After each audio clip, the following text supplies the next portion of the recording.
Hi everyone, welcome back to the farm. Today one of our commercial heifers, Panda, who you'll all know, has just had a calf. So it's the first calf of the year and she's been mothering it up for a couple of hours and we've just come in now to come and see her.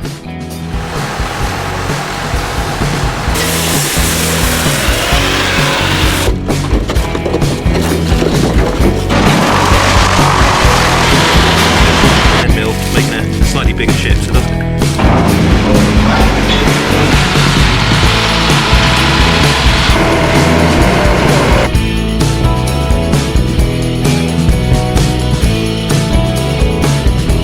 There's a point at the bottom.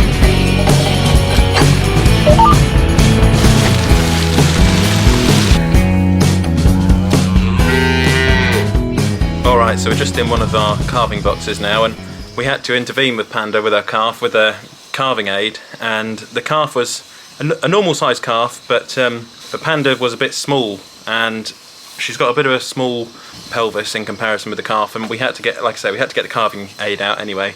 And luckily we've got the calf out. It does look very similar to Panda. It's going to be a mini Panda, but right now she's mothering it up. It's just important that the calf gets enough colostrum from Panda's udder, just at the back there. So colostrum lasts usually 3 or 4 days, and I just want to make sure that the calf gets enough colostrum tonight. So I'll come back later on and make sure that the calf has sucked onto it.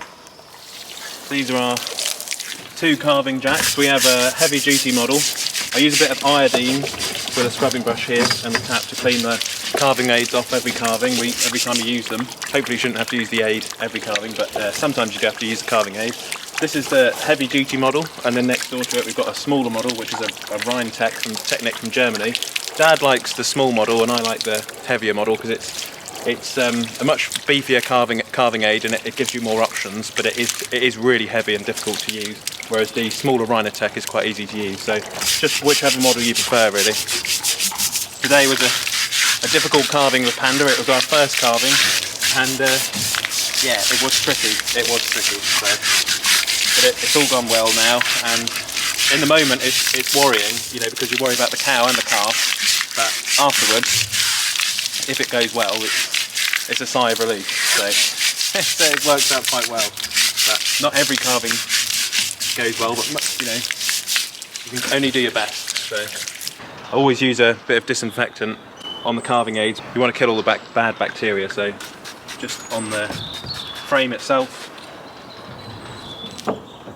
and importantly the part which goes of course on the calf as well. So you want to make sure you get those disinfected as well for the next calving.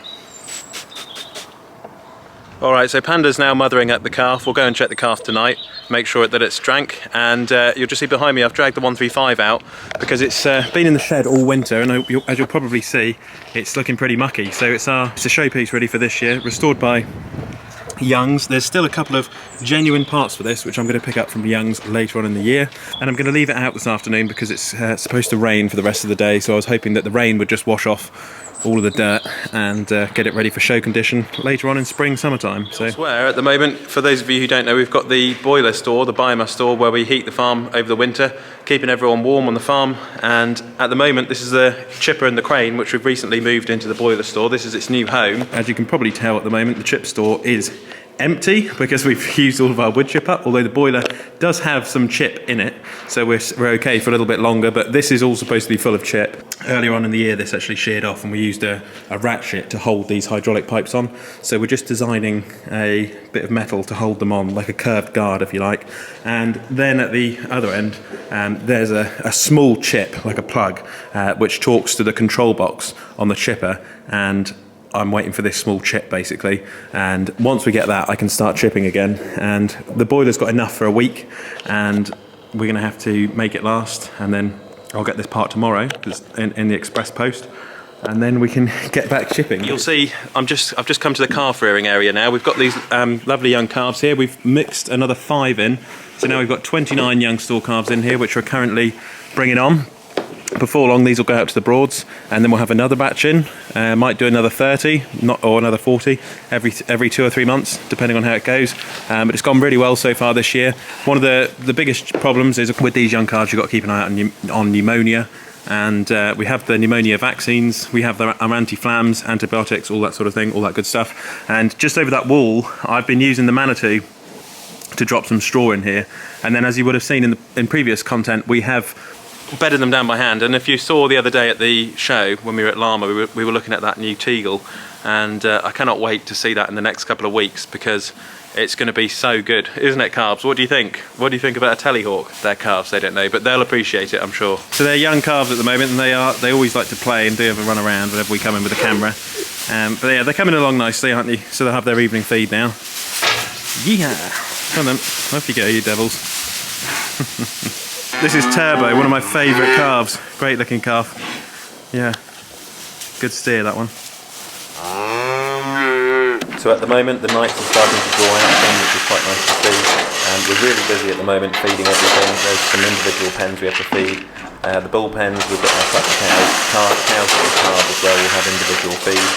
We've got the calves, which I also do with the feed trolley. So at the moment it really is just making sure that everything is well fed. I have got a schedule for this year. January, we'll be calving now for the rest of January, going into February time.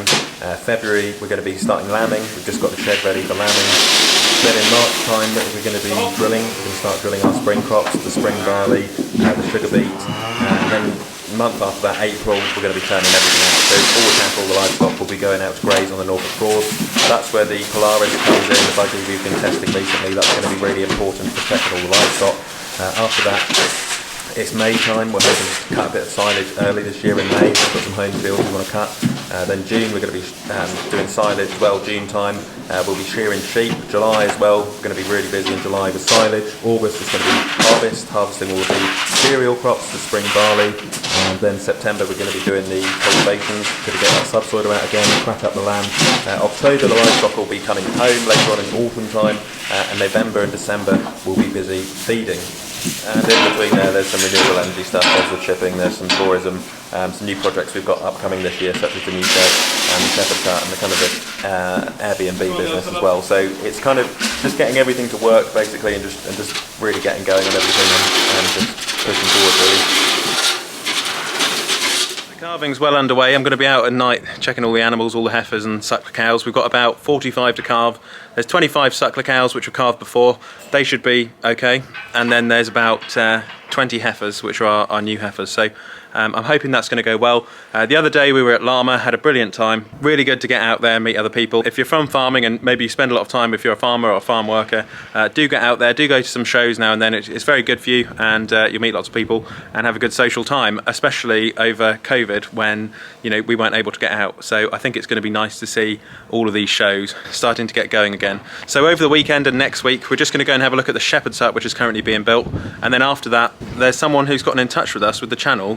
He's got a lovely grey Ferguson for sale, which might join the channel, and then we've also got a John Deere 7530 which we're going to go and look at in the next couple of weeks as well, with auto power. So with that, I hope you enjoyed today's video. Give it a thumbs up, keep that positive mindset as I always say, and you'll be amazed what happens. Work hard, play hard, enjoy yourself, be safe out there, and from Hector and I, we'll catch you on the next one. Click here to subscribe to the channel, and click here to watch another Olly's Farm video.